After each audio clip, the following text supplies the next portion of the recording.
ಆತ್ಮೀಯರೇ, ಸಂಘರ್ಷ ನ್ಯೂಸ್ಗೆ ಹಾರ್ದಿಕವಾದಂತಹ ಸ್ವಾಗತ. ರಾಜ್ಯದಲ್ಲಿ ಒಂದು ಬಿಗ್ ಬ್ರೇಕಿಂಗ್ ನ್ಯೂಸ್ ಬರ್ತಾ ಇದೆ ನೋಡಿ. ಬಿಡದಿ ಟೌನ್ಶಿಪ್ಗೆ ಸಂಬಂಧಪಟ್ಟಂತೆ ಒಂದು ಭಾರೀ ಪ್ರಮಾಣದ ರೈತರು ಮತ್ತು ಅಧಿಕಾರಿಗಳ ಮಧ್ಯೆ ಒಂದು ಜಟಾಪಟಿ ನಡೆದಿದೆ ಅಂತ ಹೇಳಬಹುದು. ಸುಮಾರು 482 ದಿನಗಳ ಕಾಲ ಏನಪ್ಪಾ ಅಂದ್ರೆ ರೈತರು ಬಿಡದಿ ಟೌನ್ಶಿಪ್ನ ವಿರುದ್ಧವಾಗಿ ಹೋರಾಟಗಳನ್ನ ಮಾಡಿರ್ತಾರೆ. ಅವರ ಹೋರಾಟವನ್ನ ಲೆಕ್ಕಿಸಿದ ಹಿಂದೇನಪ್ಪಾ ಅಂದ್ರ ಭೂ ಸ್ವಾಧೀನ ಅಧಿಕಾರಿಗಳು ಮತ್ತು ಏನು ಪೊಲೀಸ್ ಇಲಾಖೆಯ ಸರ್ಪಗಾವಲಿನಲ್ಲಿ ಏನಪ್ಪಾ ಅಂದ್ರೆ ಅಂತಿಮ ಅಧಿಸೂಚನೆ ಆಗಿರ್ತದ. ಸರ್ವೆ ಮಾಡಲು ಬಂದಿರತಕ್ಕಂತಹ JFC ಸರ್ವೆ ಮಾಡಲು ಬಂದಿದ್ದ ಅಧಿಕಾರಿಗಳಿಗೆ ಪೊರಕೆಯಲ್ಲಿ ಹೊಡೆದು ಏನಪ್ಪಾ ಅಂದ್ರೆ ವಾಪಸ್ ಕಳಿಸಿರ್ತಕ್ಕಂತ ಘಟನೆ ಇವತ್ತು ನಡೆದಿದೆ. ಬಿಡದಿ ರೈತರು ಸರ್ಕಾರದ ವಿರುದ್ಧ ಹರಿಹಾಯ್ದಿದ್ದಾರೆ ಅಂತಾನೆ ಹೇಳ್ಬೋದು. ಸರ್ಕಾರ ಈಗಲಾದ್ರೂ ಎಚ್ಚೆತ್ತುಕೊಂಡು ರೈತರ ಬಳಿ ಬಂದು ಸಮಾಲೋಚನೆ ಮಾಡಬೇಕು, ರೈತರ ಕಷ್ಟಗಳನ್ನ ಆಲಿಸಬೇಕು ಅನ್ನುವಂಥದ್ದು. ಮುಖ್ಯಮಂತ್ರಿಗಳ ಅಧ್ಯಕ್ಷತೆಯಲ್ಲಿ ಸಭೆ ನಡೆದ್ರು ಕೂಡ ಈ ಯೋಜನೆಯ ಸಭೆ ಮಾಡಲಾಗಿತ್ತು. ಆದರೆ ಅಲ್ಲಿ ರೈತರ ಅಹವಾಲವನ್ನು ಅವ್ರು ಆಲಿಸಬೇಕಿತ್ತು, ಅವರು ಆಲಿಸಿಲ್ಲ ಅನ್ನುವಂತಹ ಆರೋಪ ಕೂಡ ರಾಜ್ಯ ಸರ್ಕಾರದ ಮೇಲಿದೆ.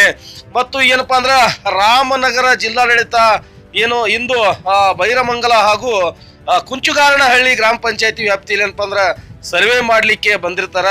ಈ ಪ್ರಮಾಣದ ಏನು ಪೊಲೀಸರ ಒಂದು ದೊಡ್ಡ ಸರ್ಪಗಾವಲು ಏನು ಬಲವಂತದ ಭೂ ಸ್ವಾಧೀನ ಪ್ರಕ್ರಿಯೆ ಮಾಡಲಿಕ್ಕೆ ಮುಂದಾಗಿದ್ದಾರೆ ಅನ್ನುವಂತಹ ಆರೋಪವನ್ನ ಮಾಡ್ತಾ ದೊಡ್ಡ ಪ್ರಮಾಣದ ಹೋರಾಟವನ್ನ ಅಂದ್ರೆ ಪೊರಕೆಯಿಂದಾನೇ ಅಧಿಕಾರಿಗಳನ್ನ ಹೊಡೆದಿರುವಂತಹ ಬಿಗ್ ಬ್ರೇಕಿಂಗ್ ನ್ಯೂಸ್ ಇದು.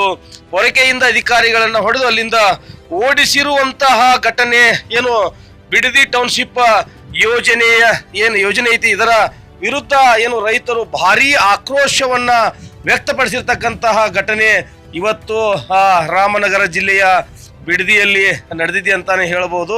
ಮೈಸೂರು ಎಕ್ಸ್ಪ್ರೆಸ್ ಹೈವೇ ಸಮೀಪ ಇದು ಇರ್ತದೆ. ಇದ್ರ ಉದ್ದೇಶ ಏನಪ್ಪಾ ಅಂದ್ರ ಬಿಡದಿ ಟೌನ್ಶಿಪ್ ನ ಉದ್ದೇಶ ಬೆಂಗಳೂರಿನ ಮೇಲಿನ ಜನಸಂಖ್ಯೆ ಮತ್ತು ಮೂಲ ಸೌಕರ್ಯದ ಏನು ಒತ್ತಡವನ್ನ ಕಡಿಮೆ ಮಾಡಿ ಯೋಜಿತ ಉಪನಗರವನ್ನ ನಿರ್ಮಿಸಬೇಕು. ಏನಪ್ಪಾ ಅಂದ್ರ ಸಾವಿರಾರು ಎಕರೆ ಪ್ರದೇಶದಲ್ಲಿ ಹಂತ ಹಂತವಾಗಿ ಅಭಿವೃದ್ಧಿ ಮಾಡಬೇಕನ್ನುವಂತ ಸರ್ಕಾರದ ಉದ್ದೇಶ ಐತಿ. ಇದರಲ್ಲಿ ಏನಪ್ಪಾ ಅಂದ್ರೆ ವಸತಿ ಪ್ರದೇಶಗಳು, ಕೈಗಾರಿಕಾ ಮತ್ತು IT ಪಾರ್ಕ್ಗಳು, ಶಾಲೆಗಳು ಮತ್ತು ಕಾಲೇಜುಗಳು, ಆಸ್ಪತ್ರೆಗಳು, ವಾಣಿಜ್ಯ ಸಂಕೀರ್ಣಗಳು, ಉದ್ಯಾನವನಗಳು ಮತ್ತು ಕ್ರೀಡಾಂಗಣಗಳು, ಹೀಗೆ ಅಗಲವಾದ ರಸ್ತೆಗಳು, ಸಾರ್ವಜನಿಕ ಸಾರಿಗೆ ಸಂಪರ್ಕ ಅಭಿವೃದ್ಧಿ ಸಂಸ್ಥೆ, ಕರ್ನಾಟಕ ಸರ್ಕಾರದ ವಿವಿಧ ಇಲಾಖೆಗಳು ಹಾಗೂ ನಗರಾಭಿವೃದ್ಧಿ ಸಂಸ್ಥೆ ಸಹಯೋಗದಲ್ಲಿ ಯೋಜನೆ ರೂಪಿಸಲಾಗಿದೆ. ಈ ಯೋಜನೆಯ ಕುರಿತು ಭೂಸ್ವಾಧೀನ, ರೈತರ ಅಭಿಪ್ರಾಯ, ಪರಿಸರ ಏನು ಅನುಮತಿಗಳು ಮತ್ತು ಅನುಷ್ಠಾನದ ಹಂತಗಳ ಬಗ್ಗೆ ಕಾಲಕಾಲಕ್ಕೆ ಚರ್ಚೆಗಳು ಹಾಗೂ ಬದಲಾವಣೆಗಳು ನಡೀತಾನೆ ಬಂದಿದ್ದಾವೆ. ಇದಕ್ಕೆ ರೈತರು ಕೂಡ ವಿರೋಧ ಮಾಡ್ತಾನೆ ಬಂದಿದ್ದಾರೆ. ಹಾಗಾಗಿ ಇಂದೇನಪ್ಪಾ ಅಂದ್ರ ಏನಿದಕ್ಕ ಬಿಡದಿ ಟೌನ್ಶಿಪ್ಗೆ ವಿರೋಧ ಯಾಕೆ ವ್ಯಕ್ತ ಆಗ್ತಾ ಇದೆ ಅನ್ನುವಂತ ವಿಚಾರವನ್ನ ನಾವು ನೋಡಿದಾಗ ಫಲವತ್ತಾದ ಕೃಷಿ ಭೂಮಿ ಸ್ವಾಧೀನ ಮಾಡ್ತಾ ಇದ್ದಾರೆ ಅನ್ನುವಂಥದ್ದು. ರೈತರು ಹಲವಾರು ತಲೆಮಾರುಗಳಿಂದ ಕೃಷಿ ಮಾಡುತ್ತಿರುವ ರೈತರಿಗೆ ತೊಂದರೆ ಕೊಡ್ತಾ ಇದ್ದಾರೆ. ಜೀವನೋಪಾಯ ಏನು ಕಳೆದುಕೊಳ್ಳುವಂತ ಭಯ ರೈತರಲ್ಲಿದೆ. ಕೃಷಿ, ಹೈನುಗಾರಿಕೆ ಮತ್ತು ತೋಟಗಾರಿಕೆಯನ್ನು ಅವಲಂಬಿಸಿರುವ ಕುಟುಂಬಗಳು ತಮ್ಮ ಶಾಶ್ವತ ಆದಾಯದ ಮೂಲ ಕಳೆದುಕೊಳ್ಳುವ ಸಾಧ್ಯತೆ ಇದೆ ಎಂದು ಅಲ್ಲಿನ ರೈತ ಮುಖಂಡರು ಮತ್ತು ರೈತರು ಹೇಳ್ತಾ ಇದ್ರು. ಮತ್ತು ಪರಿಹಾರದ ಬಗ್ಗೆ ಅಸಮಾಧಾನ ಇದೆ. ಕೆಲ ರೈತರು ಸರ್ಕಾರದ ನೀಡುತ್ತಿರುವಂತಹ ಪರಿಹಾರವು ಭೂಮಿಯ ಭವಿಷ್ಯದ ಮೌಲ್ಯ ಮತ್ತು ಜೀವನೋಪಾಯಕ್ಕೆ ಸಮರ್ಪಕವಲ್ಲ ಎಂದು ವಾದಿಸ್ತಾ ಇದ್ರು. ರೈತರ ಒಪ್ಪಿಗೆ ಬಗ್ಗೆ ವಿವಾದ ಇದೆ. ಯೋಜನೆಗಳಿಗೆ ಸಾಕಷ್ಟು ರೈತರು ಒಪ್ಪಿಗೆ ನೀಡಿಲ್ಲ ಎಂಬುದು ವಿರೋಧ ಏನೋ ನಮ್ಗೆಲ್ಲ ಗೊತ್ತಾಗ್ತಾ ಇದೆ. ಸರ್ಕಾರ ಮಾತ್ರ ಅಗತ್ಯ ಕಾನೂನು ಪ್ರಕ್ರಿಯೆ ಅನುಸರಿಸಲಾಗಿದೆ ಎಂದು ಹೇಳಲಾಗ್ತಾ ಇದೆ. ಇದರಲ್ಲಿ ರಾಜಕೀಯ ವಿವಾದವೂ ಕೂಡ ಇದೆ. ಬಿಜೆಪಿ, JDS ಹಾಗೂ ರೈತ ಸಂಘಟನೆಗಳು ಯೋಜನೆಯನ್ನ ವಿರೋಧಿಸುತ್ತಿವೆ. ಸರ್ಕಾರದ ಪರವಾಗಿದ್ದು ಬೆಂಗಳೂರಿನ ಮೇಲಿನ ಒತ್ತಡ ಕಡಿಮೆ ಮಾಡಲು ಅಗತ್ಯವಾದ ಅಭಿವೃದ್ಧಿ ಯೋಜನೆ ಎಂದು ಸಮರ್ಥಿಸಿಕೊಳ್ಳಲಾಗ್ತಾ ಇದೆ. ಹೀಗಾಗಿ ಇಂದು ಇದರ ಮಧ್ಯೆಯೂ ಕೂಡ ಏನು ಇಲ್ಲಿ ಭೂ ಸ್ವಾಧೀನ ಮಾಡಲಿಕ್ಕೆ ಬಂದಿರತಕ್ಕಂತ ಅಧಿಕಾರಿಗಳು, ಪೊಲೀಸರು, ಇವರ ಮಧ್ಯೆನೇ ರೈತರು ವಿರೋಧ ವ್ಯಕ್ತ ಮಾಡಿ ಪೊರಕೆಯ ಒಂದು ಕಾರ್ಯಕ್ರಮವನ್ನ, ಪೊರಕೆಯ ರುಚಿಯನ್ನ ಅಧಿಕಾರಿಗಳಿಗೆ ತೋರಿಸಿದ್ದಾರೆ. ಇದು ಮುಂದಿನ ದಿನಗಳಲ್ಲಿ ಯಾವ ಹಂತಕ್ಕೆ ತಿರುವು ಪಡಿತದೆ ಅನ್ನೋದನ್ನ ಕಾದು ನೋಡಬೇಕಾಗಿ ಒಟ್ಟಾರೆಯಾಗಿ ಬಿಡದಿಯ ರಾಮನಗರ ಜಿಲ್ಲೆಯ ಏನು ರೈತ ಬಾಂಧವರು ಇಂದು ಬಿಡದಿ ಟೌನ್ಶಿಪ್ ಯೋಜನೆಗೆ ಏನು ಭಾರಿ ವಿರೋಧವನ್ನು ವ್ಯಕ್ತಪಡಿಸುತ್ತಾ ಇಂದು ಸರ್ವೆ ಮಾಡಲಿಕ್ಕೆ ಬಂದಿರತಕ್ಕಂತ ಅಧಿಕಾರಿಗಳ ವಿರುದ್ಧವೇ ಹರಿಹಾಯ್ದಿದ್ದಾರೆ. 482 ದಿನಗಳ ಕಾಲ ನಾವು ರೈತರು ಹೋರಾಟ ಮಾಡ್ತಾ ಇದ್ದೀವಿ.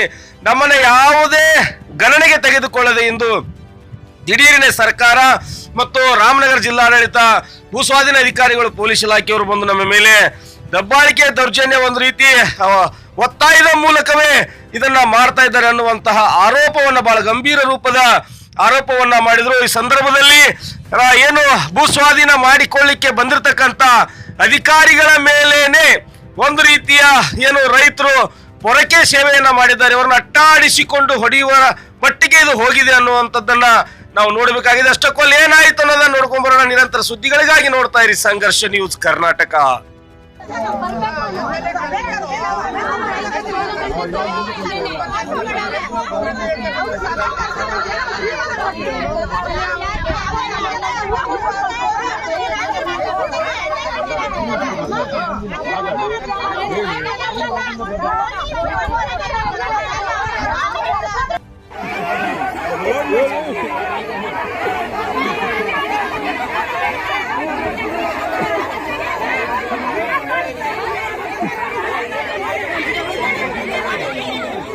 ಮಂಡಳಿ ದೊಡ್ಡ ಗ್ರಾಮದಲ್ಲಿ ಸರ್ವೆ ಅವ್ರು ಬಂದವ್ರೆ.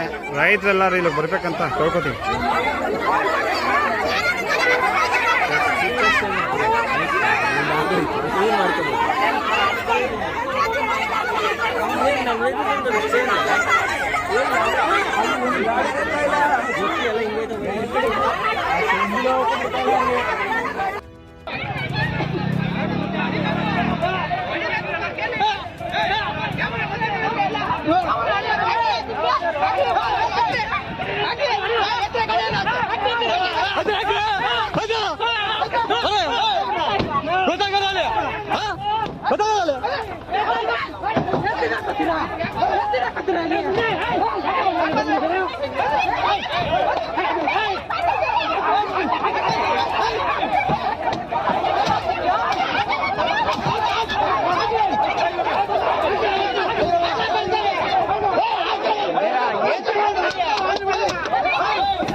ನೋಡಿ ಗಾಡಿ ನಂಬರ್ ಇದೇನೆ KA42N3917.